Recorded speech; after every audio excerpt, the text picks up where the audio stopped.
వ్యసనానికి 5 దశలు ఉంటాయి. Denial, anger, depression, bargaining, acceptancy అని ఈ 5 దశలు చివరి దశకు వచ్చిన వాళ్ళే ట్రీట్మెంట్‌కి రావడం జరుగుతుంది. ముందు 4 దశల్లో ఉన్నవాళ్ళు ట్రీట్మెంట్‌కి రారు.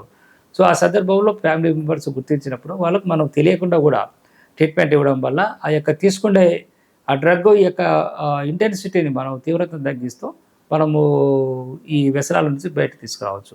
అయితే హోమియో మెడిసిన్స్ ఎలా పనిచేస్తాయి అనుకుంటే మనం ఇతర వైద్య విధానంలో ఏమిటంటే మత్తుకు మత్తు ఇవ్వడం జరుగుతుంది. కాబట్టి వాళ్ళు ఆ మత్తుకు అలవాటు పడిపోతుంటారు.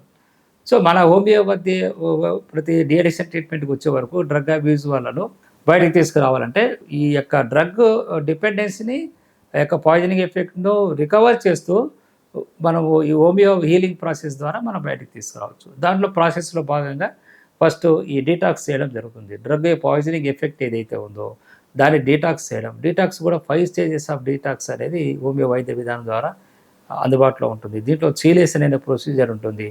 ఇవి హెవీ మెటల్స్, హెవీ డ్రగ్స్ వాడినప్పుడు వాటి ఎఫెక్ట్ వల్ల వాళ్ళు బయటికి రాలేరు. ఆ చీలేషన్ అనే మెడిసిన్ అప్లై చేసినప్పుడు వాళ్ళ పాయిజనింగ్ ఎఫెక్ట్ ఈ హెవీ మెటల్స్, హెవీ పాయిజన్స్ ఉన్నప్పుడు అవి డీటాక్సిఫై అయిపోయి వాళ్ళు బయటకు వచ్చే అవకాశం ఉంటుంది. సెకండ్ థింగ్ వచ్చి ఫిజికల్‌గా అండ్ శారీరకంగా, మానసికంగా డిపెండ్ అయిపోయింటారు.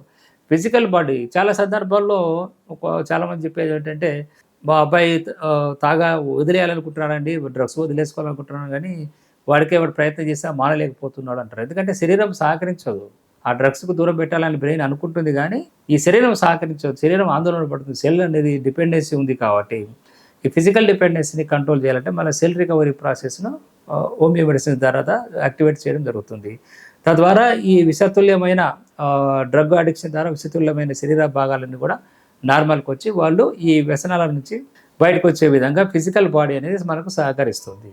థర్డ్ వచ్చేసి విత్‌డ్రావల్ సింప్టమ్స్. విత్‌డ్రావల్ సింప్టమ్స్ అంటే ఏమిటంటే, ఈ డ్రగ్స్ తీసుకోకపోతే వాళ్ళకు చికాకు అనిపించడం, కోపం అనిపించడం, టెన్షన్ అనిపించడం, నిద్ర రాకపోవడము, కాళ్ళు చేతులు వణుకుతూ ఉండడము, హెలూసినేషన్స్, డిలీరియము, పిచ్చి పిచ్చిగా మాట్లాడుతుండడము, ఈ రకమైన మానసిక రుగ్మతలకు గురి కావడం జరుగుతూ వస్తుంది. సో, ఇటువంటి విత్‌డ్రావల్ సింప్టమ్స్ కూడా మన మెడిసిన్స్ ద్వారా కంట్రోల్ చేయడం జరుగుతుంది. సో, ఈ విధంగా చేసినప్పుడు ఏమవుతుందంటే పదే పదే వచ్చే కోరికలు, డ్రగ్స్ తీసుకోవాలనే కోరిక తగ్గాలి ప్రధానంగా. కోరిక తగ్గాలంటే కోరిక వెనుక ఇంత సైన్స్ ఉంటుంది. ఆ సైన్స్‌ను మనం కంట్రోల్ చేయగలిగితే, ఆ సైన్స్‌ను సైంటిఫిక్ వేలో మన మెడిసిన్ ఉపయోగించి మనము ఈ ఫిజికల్, సైకలాజికల్, ఎమోషనల్‌గా ఆ డిపెండెన్సీ ఇన్వాల్వ్‌మెంట్‌ని మనం కంట్రోల్ చేయగలిగితే ఈ కోరిక అనేది కంట్రోల్ అవుతుంది.